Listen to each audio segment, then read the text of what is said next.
Hey guys, welcome back to Naturopathic Medicine for Life. When I first announced that I was going to pursue my doctorate in naturopathic medicine, a lot of my friends and family immediately thought it was strange, to say the least. They thought that's nowhere close to being a quote unquote real doctor, so they dismissed it as quackery. But why is that? Us and the MDs basically have similar and extensive course loads, such as anatomy, biochemistry, physiology, immunology, and even public health. Yeah, our practice is more holistic in nature, but does that make it any less scientific? Because what is science really? According to the dictionary, the Oxford kind, science is the observation, identification, description, experimental investigation, and theoretical explanation of certain phenomena, aka, symptoms. Well, let's put that definition in the context of something abstract, like traditional Chinese medicine. While many Ivy League snobs may scoff at the idea, a lot of TCM has to do with the tongue and the pulse of a person to figure out what's wrong with them. How would they know this? Well, after 5,000 years of experimentation and investigation, they found that some organs of the body are responsible for controlling the functions of your body, especially when you get sick.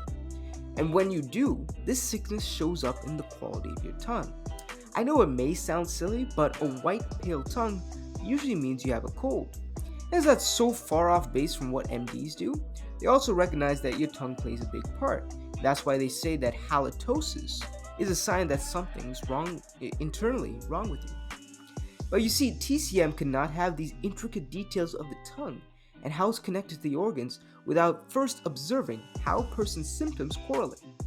What this means is that it can be reproduced and can it be investigated and summed up in an easy way to understand. This is something that's seen all throughout naturopathic medicine. We are very scientific in how we approach our patients. Just because it's not how you were brought up or how you were taught doesn't mean it's not helpful.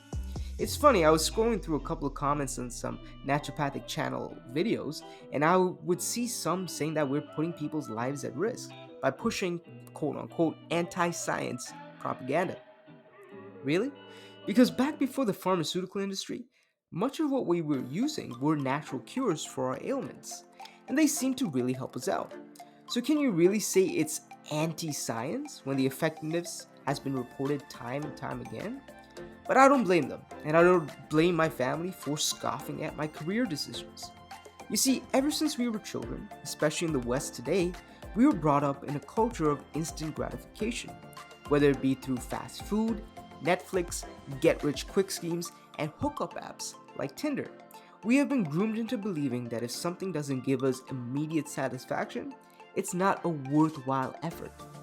And while that doesn't represent everyone in the West, it definitely seems to be the norm.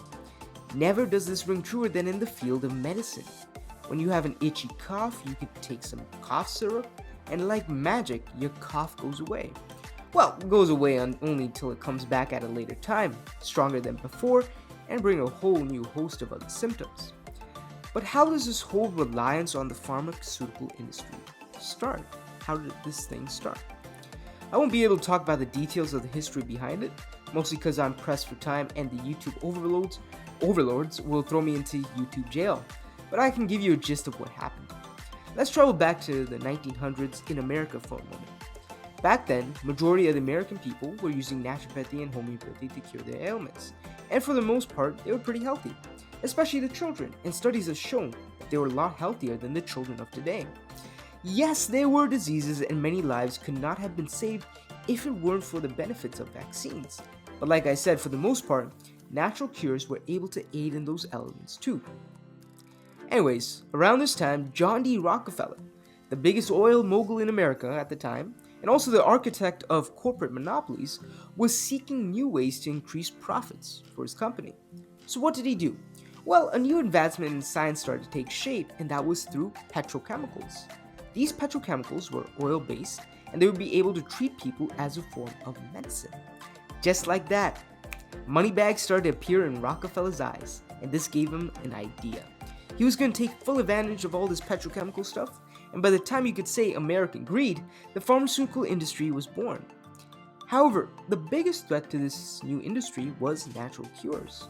So, him being the monopolist he was, ordered his doctor friend Abraham Flexner to create the Flexner Report in 1910. This practically outlawed natural cures and labeled anyone who practiced it as quacks. This report was passed around through every medical school in America, and soon it was mandated by the government to be the basis of all medical education. But that wasn't enough for Rockefeller. He also bought out a majority of American media, including newspapers, to run the Flexner Report and demonize everyone who were using natural cures to solve their sickness.